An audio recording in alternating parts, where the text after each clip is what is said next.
Todo ano a gente se depara com o Relatório Geral da Justiça do Trabalho, né? Aquele documento enorme, cheio de dados. Mas, e se a gente olhasse para ele de um jeito diferente? Não como um simples relatório, mas como um verdadeiro mapa. É exatamente isso que vamos fazer aqui. Vamos decifrar esses números e transformá-los num guia estratégico, um mapa dos principais riscos trabalhistas para as empresas no Brasil. A ideia é transformar a informação em inteligência de verdade para a gestão. Para essa nossa jornada, a gente vai ter 4 paradas principais. Primeiro, vamos entender o cenário geral, sabe? Qual o tamanho do desafio? Depois, vamos colocar preço nisso. Qual o custo real desses riscos todos? Aí, a gente vai fundo para descobrir onde exatamente esses riscos se escondem. E por fim, o mais importante, como é que a gente junta tudo isso e transforma em uma gestão de riscos que funciona na prática? Bom, vamos começar então. Para a gente ter uma noção real do tamanho do problema, a gente precisa primeiro entender a escala. Qual o volume de verdade do litígio trabalhista no país hoje em dia? 4.090.000. É um número gigantesco, né? Esse foi o total de novos processos trabalhistas que entraram na justiça só em 2024. Mas o que chama mais atenção aqui é o crescimento, um aumento de 19,3% em um único ano. Isso acende um alerta, mostrando um cenário de mais litígio, o que significa, claro, mais risco para as empresas. E é por isso que a gente tem que ver esses dados de outra forma. Não são só estatísticas frias num papel. Eles são, na verdade, uma fonte riquíssima de inteligência. Cada processo, cada número, aponta para uma possível fraqueza na operação e, claro, um risco financeiro que precisa ser cuidado antes que vire um problema maior. Certo. Agora que a gente já viu o tamanho do volume de processos, vamos falar do que mais dói no bolso, o impacto financeiro. No fim das contas, quanto custou tudo isso para as empresas brasileiras? A resposta é 49,2 bilhões de reais. É isso mesmo. Esse foi o valor total pago aos reclamantes em 2024. É uma quantia absurda de dinheiro que saiu do caixa das empresas e foi direto para ações judiciais.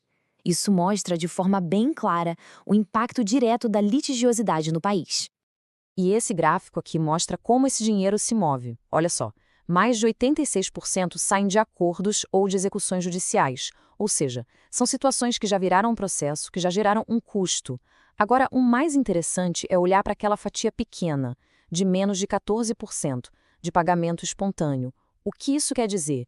Que, na imensa maioria das vezes, o direito só é reconhecido depois que o caso vai parar na justiça.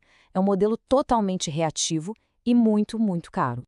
Bom, a gente já viu a escala e o custo. A pergunta agora é, mas onde exatamente esses riscos estão mais concentrados? A boa notícia é que o relatório nos dá pistas bem claras sobre os pontos mais críticos. O nosso mapa de riscos começa a ficar mais nítido quando a gente olha para os setores. Veja bem, quase 28% dos casos novos vêm de serviços.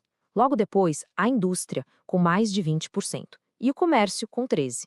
Ou seja, para uma empresa que atua nessas áreas, o sinal de alerta tem que estar piscando mais forte. A necessidade de ter uma gestão de conformidade redondinha é ainda maior. E a análise fica ainda mais cirúrgica quando a gente olha o porquê dos processos.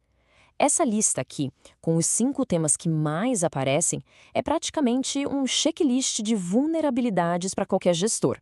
Adicional de insalubridade, verbas de rescisão, multas. Percebe?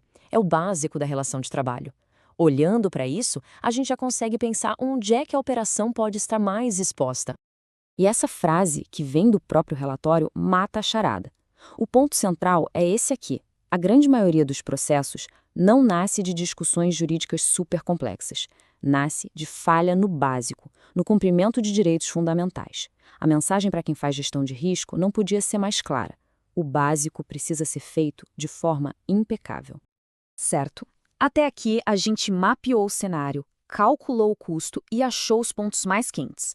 A grande questão agora é, tá, e o que a gente faz com toda essa informação? Como é que a gente transforma esses dados em uma estratégia de defesa proativa para o negócio? Uma coisa crucial de entender é que um processo trabalhista é uma maratona, não uma corrida de 100 metros. Do dia em que a ação começa até sair a sentença já se foram mais de 6 meses. Mas para fechar o ciclo todo, até o arquivamento final, a média de quase 2 anos e meio. E o custo aqui não é só o financeiro, não. Tem o custo invisível, o tempo da gestão, o desgaste da equipe, o foco que se perde e que deveria estar no crescimento da empresa. E é justamente para fugir dessa maratona cara e desgastante que a gestão de riscos trabalhistas é tão importante. A ideia não é ficar apagando incêndio, reagindo a processos. É criar um sistema para evitar que o fogo comece. É um trabalho contínuo de identificar as falhas, avaliar o tamanho do risco e corrigir tudo antes que alguém precise bater na porta da justiça. Então, a grande mensagem que fica dessa nossa análise é a seguinte: o relatório da Justiça do Trabalho não é um documento só para o time jurídico, de jeito nenhum. Ele é um guia estratégico para a gestão da empresa como um todo. Entender esses números, esses setores e os temas que mais se repetem é o primeiro passo e o mais importante, para construir uma estratégia de conformidade que de fato protege o negócio, blinda a reputação e, claro, economiza um dinheiro que deveria estar sendo investido no crescimento, não em briga judicial. E para fechar, fica aqui uma provocação para a gente pensar. Diante de tudo isso que a gente viu, os bilhões em custos, os setores mais vulneráveis e as falhas mais comuns, será que a estratégia de gestão de riscos das empresas hoje está mesmo focada nesses pontos? O foco está onde os dados mostram que o perigo é maior? Fica aí a reflexão.